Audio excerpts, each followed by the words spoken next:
આપણે અત્યારે નવો મુદ્દો ચર્ચા કરવા જઈ રહ્યા છીએ. ગેલ્વેનિક કોષ પર બાહ્ય વિદ્યુત પોટેન્શિયલની અસર શું થશે એ સમજીએ પહેલા આપણને ડેનિયલ કોષની રચના અને સિદ્ધાંત મગજમાં હશે તો જ આપણે આ પ્રશ્નનો જવાબ આપી શકીએ. તો ડેનિયલ કોષની રચના થાય ત્યારે આપણને ખ્યાલ છે કે આપણે એક પાત્રમાં ઝીંકનો વિદ્યુત ધ્રુવ રાખી અથવા સળિયો રાખી તેને ઝીંકના ક્ષાર ધરાવતા દ્રાવણમાં ડુબાડવામાં આવે છે અને બીજા પાત્રમાં કોપરનું વિદ્યુત ધ્રુવ લઈ તેને કોપર સલ્ફેટના અથવા તો કોપરના ક્ષાર ધરાવતા દ્રાવણમાં આપણે ડુબાડવામાં આવે છે. એટલે આપણે અહીંયા કોપર સલ્ફેટ આનું ઉદાહરણ થયું, એ રીતે ઝીંક સલ્ફેટ થયું. હવે આ બંનેને વિદ્યુત વાહક તાર વડે જોડવામાં આવે છે અને વચ્ચે ક્ષાર સેતુ મૂકીએ છીએ, આપણે ભણ્યા છીએ. તો રાસાયણિક પ્રક્રિયા દ્વારા એનોડ ઉપર એટલે કે ઝીંક ઉપર પ્રક્રિયા કઈ થશે તો કે તેના આ ઘન અવસ્થામાં રહેલા ધાતુના પરમાણુનું ઓક્સિડેશન થાય છે અને ઓક્સિડેશન થઈ Zn+2 તરીકે દ્રાવણમાં પ્રવેશે છે. એટલે જો મુક્ત થતા Zn+2 દ્રાવણમાં આવશે અને ઇલેક્ટ્રોન સળિયા ઉપર જમા થશે. ઇલેક્ટ્રોન અહીંયા જમા થાય છે એટલે આ ધ્રુવ ઉપર ઋણ વીજભાર ભેગો થાય છે, માટે જ આપણે એનોડને ઋણ ધ્રુવ કહીએ છીએ.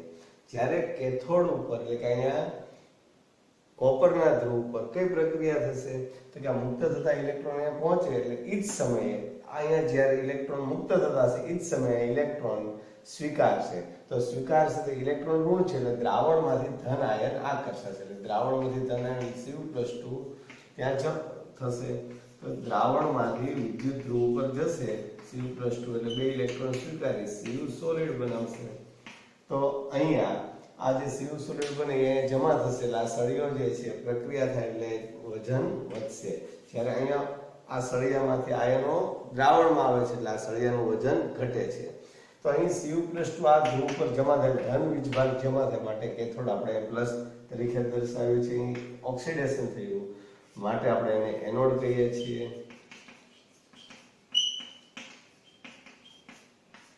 અહીંયા રિડક્શન થયું માટે આપણે એને કેથોડ કહીએ છીએ. આપણને ખ્યાલ છે જે વિદ્યુત પર ઓક્સિડેશન થાય તેને એનોડ કહેવાય અને જે વિદ્યુત પર રિડક્શન પ્રક્રિયા થાય તેને કેથોડ કહેવાય. એવું આપણે રેડોક્સમાં ભણી ચૂક્યા છીએ. હવે જ્યારે આ સંપૂર્ણ પ્રક્રિયા થાય છે ત્યારે દ્રાવણની સાંદ્રતા આની 1 મોલારિટી હોય, એવી જ રીતના આ દ્રાવણની સાંદ્રતા 1 મોલારિટી હોય ત્યારે આ જે વિદ્યુત રાસાયણિક કોષ બન્યો તેને આપણે પ્રમાણિત વિદ્યુત રાસાયણિક કોષ કહીએ છીએ. એટલે દ્રાવણની રચનામાં વપરાયેલા ક્ષારની સાંદ્રતા 1 મોલારિટી હોય ત્યારે વિદ્યુત રાસાયણિક કોષને પ્રમાણિત વિદ્યુત રાસાયણિક કોષ કહીએ છીએ. તાપમાન 25 અંશ હશે એટલે કે 298 કેલ્વિન અત્યારે હશે. જો વાયુ ધ્રુવ હોય તો ત્યારે વાયુનું દબાણ એક વાતાવરણ હોય, બરાબર છે, પ્રમાણિત કોષમાં. હવે ત્યારે કેટલો કોષ પોટેન્શિયલ હશે તો આપણે ભણ્યા છે કે કોષ પોટેન્શિયલ ગણવો છે પ્રમાણિત કોષનો તો E-R-E-F. તો રાઈટ સાઈડમાં એટલે કોપરનો જે છે એનો એટલે કે કેથોડનો પોટેન્શિયલ આપણે સવારે આની પહેલાના લેક્ચરમાં ચર્ચા કરી જ ગયા 0.34 વોલ્ટ અને ઝીંકનો -0.76 વોલ્ટ. માઇનસ માઇનસ પ્લસ થવાથી 1.10 વોલ્ટ અથવા આપણે 1.1 વોલ્ટ છે એવું કહી શકીએ.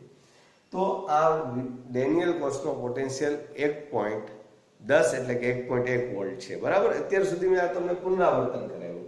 હવે આપણા મુખ્ય મુદ્દા પર આવીએ છીએ. બાહ્ય વિરુદ્ધ પોટેન્શિયલ મારે લગાડવો છે એટલે બહારથી હું પોટેન્શિયલ આપવા માંગુ છું. તો હું કોઈ સેલ લઈશ.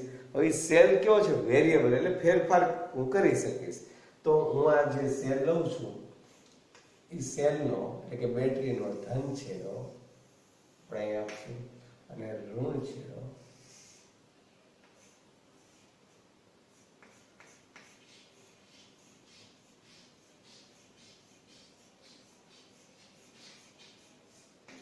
હવે આ બેટરીનો ઋણ છેડો હું શરૂઆતમાં અહીંયા આપું છું. અને સ્ટાર્ટિંગ બેઝ ઉપર અહીંયા લીધું એનો અર્થ શું થાય છે? અવરોધ જાજો છે એટલે પ્રવાહ ઓછો આવશે. અવરોધ જાજો છે, પ્રવાહ ઓછો દાખલ થશે. તો આ પરિસ્થિતિમાં પહેલી પરિસ્થિતિ હું વિચારું છું કે ઈ સેલ કેવો હતો કે બાહ્ય પરિપથમાં હું આ લાગુ પાડું છું. એ એક્સટર્નલ એટલે કે એક્સટર્નલ પોટેન્શિયલ જે છે એ 1.1 વોલ્ટ કરતા ઓછો છે.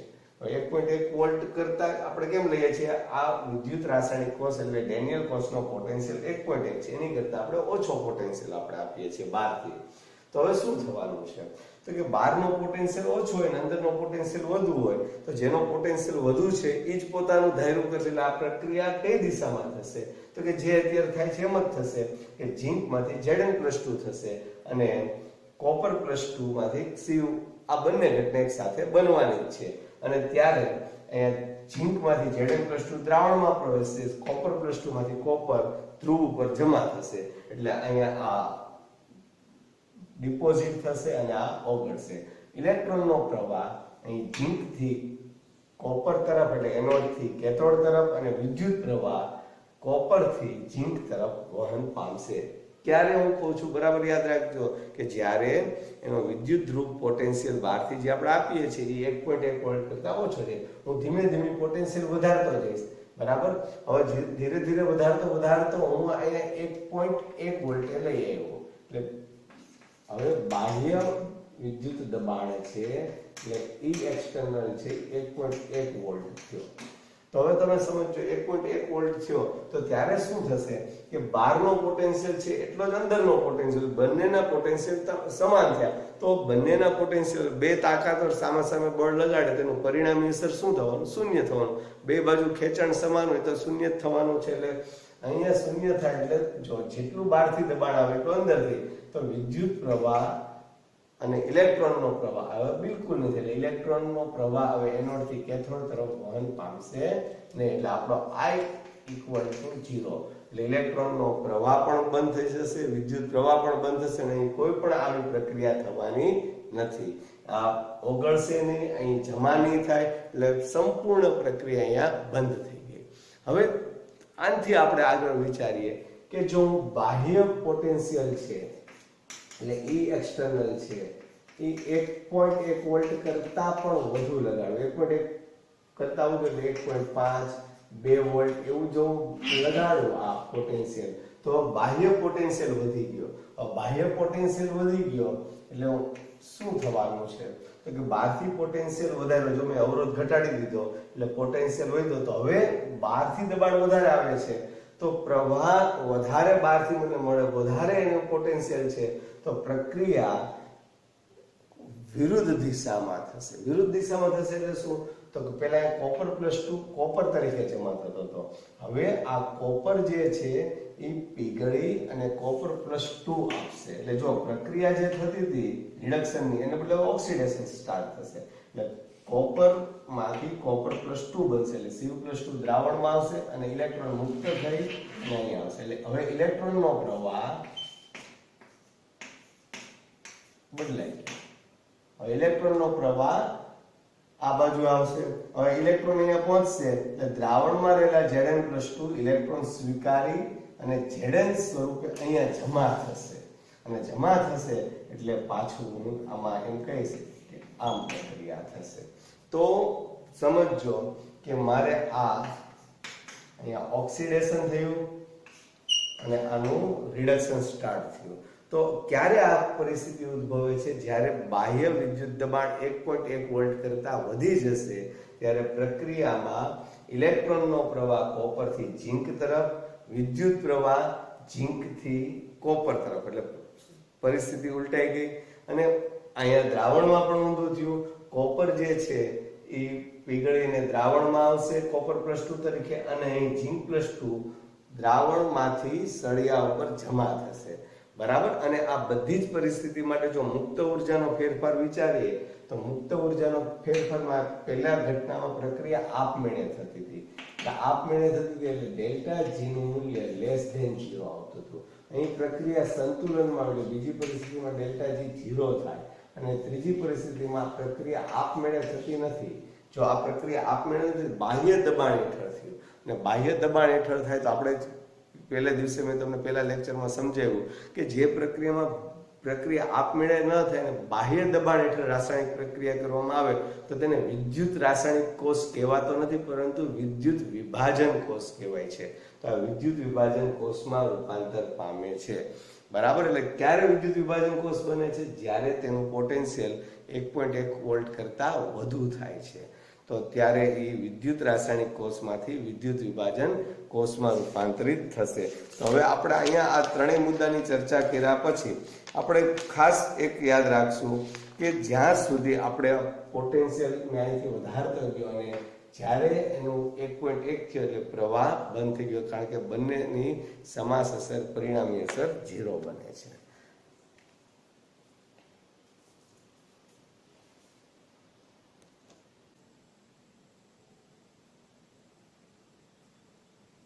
હવે જ્યારે આપણે બીજી ઘટનાનો વિચાર કરીએ છીએ, એનું નામ છે વિદ્યુત ધ્રુવ. એટલે શું?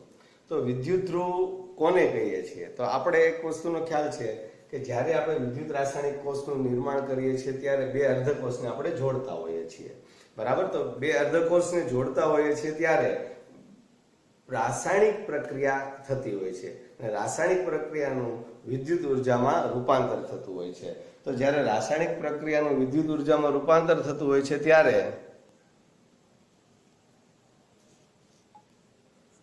રાસાયણિક ઉર્જાનું વિદ્યુત ઉર્જામાં રૂપાંતર થતું હોય છે ત્યારે આપણે જો ઘટનાનો વિચાર કરીએ કે આ કોષના દ્રાવણમાં ડુબાડેલી જે ધાતુની પટ્ટી છે એને આપણે વિદ્યુત ધ્રુવ કહેતા હોઈએ છીએ. પણ વિદ્યુત ધ્રુવ પર એક સાથે બે ઘટના થતી હોય છે.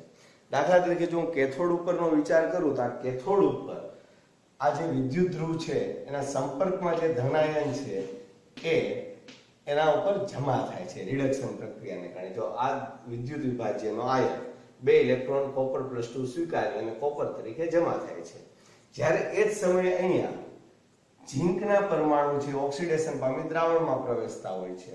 તો આ જે બંને ઘટના થાય છે તો એ બંનેને આપણે આ જે અહીંયા રિડક્શન પામ્યા તો એને આપણે કહીએ છીએ કેથોડ અને ધન ધ્રુવ તરીકે દર્શાવીએ છીએ. આને એનોડ કહીએ છીએ. શા માટે? એ પણ મેં આની પહેલા તમને સમજાવ્યું હતું. અહીં કોપર +2 ભેગા એટલે ધન આયન આ વિદ્યુત ધ્રુવ ઉપર ભેગા થશે એટલે આ આખો આપણો જે સળિયો છે અથવા તો વિદ્યુત ધ્રુવ છે ધન વીજભારિત થશે અને અહીંયા જે ઝીંકમાંથી Zn+2 દ્રાવણમાં પ્રવેશશે ત્યારે મુક્ત થતા ઇલેક્ટ્રોન અહીંયા છૂટા પડતા ઇલેક્ટ્રોન અહીંયા જમા થવાના છે.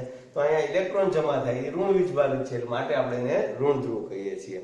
જ્યારે આ બંને ઘટના આ રીતના થતી ત્યારે વિદ્યુત ધ્રુવ અને વિદ્યુત વિભાજ્ય વચ્ચે પોટેન્શિયલનો એક તફાવત રચાય છે જેને આપણે વિદ્યુત ધ્રુવ પોટેન્શિયલ તરીકે ઓળખીએ છીએ. હવે આ જ્યારે વિદ્યુત ધ્રુવ પોટેન્શિયલ કહેતા હોય ત્યારે આપણે યાદ રાખવું જોઈશે કે જ્યારે આ દ્રાવણો છે એની સાંદ્રતા જો 1 મોલારિટી હશે બંને બાજુ, બરાબર છે, એનોડ અને કેથોડમાં, તો ત્યારે એને પ્રમાણિત વિદ્યુત ધ્રુવ પોટેન્શિયલ કહીશું. ફક્ત વિદ્યુત ધ્રુવ પોટેન્શિયલને બદલે 1 મોલારિટી હોય ત્યારે પ્રમાણિત વિદ્યુત ધ્રુવ પોટેન્શિયલ કહીએ છીએ. સામાન્ય રીતે આ પરિસ્થિતિ 25°C એટલે કે 298 કેલ્વિન તાપમાને હોય છે, બરાબર. અને વાયુ ધ્રુવ હોય તો એમાં એક વાતાવરણ દબાણ હોય ત્યારે કહેવાય. પણ આપણે અત્યારે એટલી ચર્ચા ન કરતા ત્યારે આપણે એટલું યાદ રાખીએ કે 1 મોલારિટી હશે તો આપણે એને પ્રમાણિત વિદ્યુત ધ્રુવ પોટેન્શિયલ તરીકે આપણે એને કહેશું. અને હાલના સમયમાં IUPAC આપણને એક ભલામણ કરી છે કે આ જે પ્રમાણિત રિડક્શન પોટેન્શિયલ છે, પ્રમાણિત રિડક્શન પોટેન્શિયલ છે એને જ હવે આપણે પ્રમાણિત વિદ્યુત ધ્રુવ પોટેન્શિયલ કહેશું. એટલે રિડક્શન પોટેન્શિયલ બોલશું જ નહીં, પ્રમાણિત રિડક્શન પોટેન્શિયલને પ્રમાણિત વિદ્યુત ધ્રુવ પોટેન્શિયલ તરીકે ઓળખવામાં આવશે. હવે આપણને કોઈ પૂછે એનોડ એટલે શું, કેથોડ એટલે શું, તો આપણે રિવિઝન કરીએ છીએ કે એનોડ એટલે જે વિદ્યુત ઉપર ઓક્સિડેશન પ્રક્રિયા થાય છે તે વિદ્યુતને એનોડ કહે છે. જે વિદ્યુત ઉપર રિડક્શન પ્રક્રિયા થાય છે, લાઈક કોપરનું રિડક્શન થયું અને Cu+2 બે ઇલેક્ટ્રોન સ્વીકારી કોપર બનાવે છે તો આપણે એને કેથોડ કહીશું. અહીંયા ઇલેક્ટ્રોનનો પ્રવાહ એનોડ થી કેથોડ તરફ અને વિદ્યુત પ્રવાહ કેથોડ થી એનોડ તરફ વહન પામતો હોય છે. તો બાહ્ય પરિપથમાં વિદ્યુતનું વહન કોના દ્વારા થાય? મેં આની પહેલા તમને કીધું હતું. બાહ્ય પરિપથમાં વિદ્યુતનું વહન વિદ્યુત વાહક તાર મારફતે થાય છે, જ્યારે દ્રાવણમાં વિદ્યુતનું વહન આયનો મારફતે થતું હોય છે. હવે એક બીજા પરિબળની ચર્ચા કરીએ છીએ, અર્ધકોષ અને વિદ્યુત રાસાયણિક કોષનું સાંકેતિક નિરૂપણ કેવી રીતના કરી શકાય. તો આપણે ત્યારે વાત કરી હતી કે માની લો કે આ અર્ધકોષ એટલે શું, તો કે આપણે આખો કોષ છે અડધો, તો એને દર્શાવવા માટે આપણે મેઇન કોણ છે? અર્ધકોષ એટલે વિદ્યુત ધ્રુવ અને તેને જે દ્રાવણમાં ડુબાડવામાં આવે તેને સંયુક્તપણે અર્ધકોષ કહેવાય. આ વિદ્યુત ધ્રુવ થયો, આ દ્રાવણ થયું, તેને સંયુક્તપણે આપણે અર્ધકોષ કહેતા. તો અર્ધકોષનું મારે નિરૂપણ કરવું છે. આ અર્ધકોષનું તો મારે નિરૂપણ કરવા માટે ફક્ત પેલા મારે લખવું પડે વિદ્યુત ધ્રુવનું નામ અને ત્યારબાદ ઊભી લીટી, ત્યારબાદ સક્રિય આયન એટલે કે જે આયન ભાગ લે છે એનું નામ. એવી જ રીતના જો મારે આ અર્ધકોષને બતાવો છે કોપરના, તો વિદ્યુત ઋણનું નામ એટલે કોપર, અને તેના ત્યારબાદ ઉબિલિટી અને એનો સક્રિય આયન Cu+2. હવે આપણે અર્ધકોષનું નિરૂપણ શીખ્યા બાદ આપણે વિચારીએ કે અર્ધકોષ તો આપણે આવી રીતના દર્શાવશું, પણ વિદ્યુત રાસાયણિક કોષને કેવી રીતના દર્શાવશું? તો કે બે અર્ધકોષને જ્યારે ક્ષાર સેતુ અને તાંબાના તાર દ્વારા જોડવામાં આવે છે ત્યારે તેને દર્શાવવા માટે એક આપણે પ્રથા સ્વીકારેલી છે કે જે વિદ્યુત એનોડ તરીકે વર્તે એને ડાબી બાજુ દર્શાવશું, અને જે વિદ્યુત કેથોડ તરીકે વર્તશે તેને આપણે જમણી બાજુ દર્શાવશું. તો મારે જો આ વિદ્યુત રાસાયણિક કોષ છે તો એનોડ તરીકે કોણ વર્તે? તો કે ઝીંકનો અર્ધકોષ, અને કેથોડ તરીકે કોપરનો. તો હું ડાબી બાજુએ ઝીંકના અર્ધકોષને લખીશ અને જમણી બાજુએ કોપરના અર્ધકોષને લખીશ. તો સૌપ્રથમ Zn ઉબિલિટી Zn+2 aqueous. હવે જો મને સાંદ્રતા આવડતી સાથે મારે મોલારિટી એકમમાં દર્શાવવાની 1 બરાબર. પછી બે અર્ધકોષને જોડવા ક્ષાર સેતુનો ઉપયોગ મેં કર્યો છે, તો બે અર્ધકોષને જોડવા ક્ષાર સેતુનો ઉપયોગ કરવામાં આવે તો બે ઉબિલિટી કરવાની, અને જો ન કરવામાં આવે તો એક ઉબિલિટી. આપણે ક્યારે નથી કરતા? તમને યાદ છે કે આપણે આની પહેલા વાત કરી કે કોપર સલ્ફેટના દ્રાવણમાં તમે ઝીંકની પટ્ટીને ડુબાડી હતી ત્યારે ઓક્સિડેશન અને રિડક્શન એક જ પાત્રમાં પ્રક્રિયા થઈ હતી. તો એક જ પાત્રમાં જ્યારે ઓક્સિડેશન રિડક્શન થાય તો ત્યાં અર્ધકોષને જોડવા ક્ષાર સેતુની જરૂર પડતી નથી, અને ત્યારે ક્ષાર સેતુની જરૂર ન પડે ત્યારે આપણે ફક્ત વચ્ચે એક લીટી, આ જ ઘટનામાં બે લીટીને બદલે આપણે એક લીટી દર્શાવશું. હવે આ એનોડ દર્શાવી દીધા પછી કેથોડ મારે લખવાનો આવશે તો Cu+2 અર્ધકોષ માટે બરાબર છે, પણ જ્યારે મારે એને કેથોડ તરીકે દર્શાવવાનો આવશે ત્યારે હું એને શું દર્શાવીશ કે Cu+2 aqueous Cu. શા માટે આવી રીતના દર્શાવીએ છીએ તમે સમજજો કે અહીંયા મને લખવાથી જ મને ખ્યાલ આવી જાય છે કે Zn જેનો વીજભાર રેડોક્સમાં આપણે ભણતા હતા કે 0 હોય, એમાંથી કેટલો થયો +2 એટલે ઓક્સિડેશન થયો. તરત આ બતાવશે ઘટના. જ્યારે આપણને બતાવો +2 માંથી કેટલો થાય છે 0, એટલે અહીંયા આપણને ખ્યાલ આવે કે આ વધે એટલે ઓક્સિડેશન થયું, આ ઘટે એટલે રિડક્શન થયું. હવે આપણે એનો ડાબી બાજુ, કેથોડ જમણી બાજુ, બીજું બે અર્ધકોષને જોડવા તમે ક્ષાર સેતુનો ઉપયોગ કરો તો બે ઊભી લીટી, અને એક જ દ્રાવણમાં જો પ્રક્રિયા થતી એટલે ટૂંકમાં ક્ષાર સેતુનો ઉપયોગ ન કર્યો હોય તો વચ્ચે બે ઊભી લીટીને બદલે એક ઊભી લીટી કરવામાં આવશે. બીજું આપણે ધ્યાન રાખશું, જો તમે દ્રાવણની સાંદ્રતા જાણતા હો તો કાઉન્સમાં મોલારિટી એકમમાં આપણે દર્શાવશું. જો મેં મોલારિટી એકમમાં મને ખ્યાલ તો 1m, ધારો કે અહીંયા પણ 1m છે તો અહીંયા 1m તરીકે એને દર્શાવી દઈશ. બીજું વાયુ ધ્રુવ હોય એટલે આપણે હાઇડ્રોજન ધ્રુવ હોય તો આપણે એને વાયુનું દબાણ પણ લખવું જોઈએ. ધારો કે અહીંયા મારી પાસે હાઇડ્રોજન ધ્રુવ હતો, હું હાઇડ્રોજન ધ્રુવ હતો તો એમ દર્શાવીશ Pt/H2, એટલે કે આપણે હવે આ વાયુ આવ્યો, મારે એનું દબાણ મને ખ્યાલ છે 1 બાર, હું એ લખીશ 1 બાર. પછી પાછી ઉબિલિટી H+, એટલે હાઇડ્રોજન આયન, તેની સાંદ્રતા મને ખ્યાલ છે 1m, તો હું 1 મોલારિટી દર્શાવીશ. તો મેં આ વાયુ અર્ધકોષને આવી રીતના દર્શાવી દીધો. હમણાં આપણે આની પછીનો પ્રશ્ન આપણે ભણવાના છીએ, વાયુ અર્ધકોષ હાઇડ્રોજન ધ્રુવ વિશે સમજશું ત્યારે આપણને ખ્યાલ આવશે. સૌપ્રથમ તે નિષ્ક્રિય ધાતુ અથવા તો અધાતુનું નામ, ત્યારબાદ વાયુનું સૂત્ર, અને ત્યારબાદ સક્રિયાનું સૂત્ર. એટલે તમે જે આની પહેલા અર્ધકોષ બતાવતા ત્યારે સીધું આપણે શું લખતા હતા? તમે યાદ કરશો કે ઝીંક એટલે વિદ્યુત ધ્રુવ, તો આ વિદ્યુત ધ્રુવનું નામ થયું. ત્યારબાદ આપણે સીધું જ સક્રિય આયનનું સૂત્ર આવતું હતું. વચ્ચે આ સક્રિય આયનનું સૂત્રને બદલે વચ્ચે અહીંયા શું આવશે? જે વાયુનો ઉપયોગ થતો હોય તેનું નામ આપણે દર્શાવવું પડે છે અર્ધકોષના નિરૂપણમાં. હવે આપણે એક બીજું ઉદાહરણ લઈએ પ્રેક્ટિસ માટે. ધારો કે તમે લોકો અહીંયા કોપરનો સળિયો લીધો છે અને દ્રાવણ AgNO3 નું છે. કોપરનો સળિયો અને AgNO3 નું દ્રાવણ Ag+ હોય NO3-. તો અહીંયા ઘટના શું થતી હતી? આપણે રેડોક્સમાં ભણ્યા છીએ કે કોપર જે છે ઓક્સિડેશન પામે, તો કોપરના પરમાણુનું ઓક્સિડેશન થશે એટલે Cu solid gives Cu+2 aqueous વત્તા 2 ઇલેક્ટ્રોન, બરાબર છે. એટલે આ કઈ ઘટના થઈ? ઓક્સિડેશન.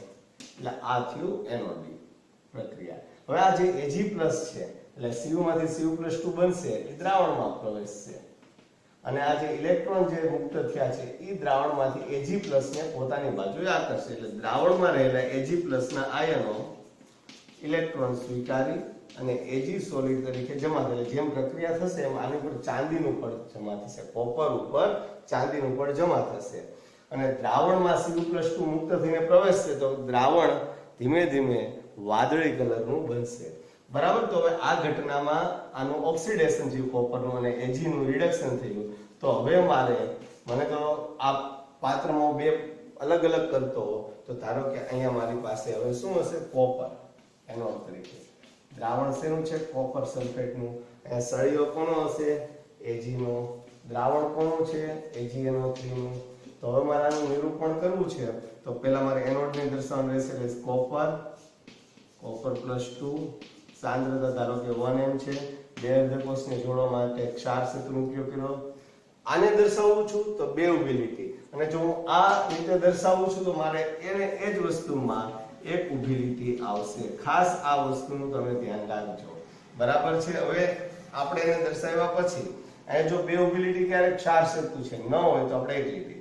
હવે કેથોડની રિએક્શન માટે આપણે Ag+Ag મોલારિટી એક હોય તો આપણે આ 1m લખશું અને જો ન આમાં ઉપયોગ કર્યો તો સીધું જ Ag+Ag. તો જ્યારે આપણે અર્ધકોષનું નિરૂપણ કરતા હોય અને સંપૂર્ણ કોષનું નિરૂપણ કરતા હોય જો એનોડ જે છે તો અહીંયા માઈનસ ના કેથોડ છે એટલે આ બાજુ પ્લસની નિશાની દર્શાવીશ. તો આમ બે અર્ધકોષનો ઉપયોગ કરી સંપૂર્ણ વિદ્યુત રાસાયણિક કોષ બને ત્યારે જો બંને દ્રાવણની સાંદ્રતા 1 મોલારિટી હોય તો ત્યારે આ કોષને વિદ્યુત રાસાયણિક કોષને પ્રમાણિત વિદ્યુત રાસાયણિક કોષ કહે છે. સાંભળજો, પ્રમાણિત વિદ્યુત રાસાયણિક કોષ ક્યારે બને?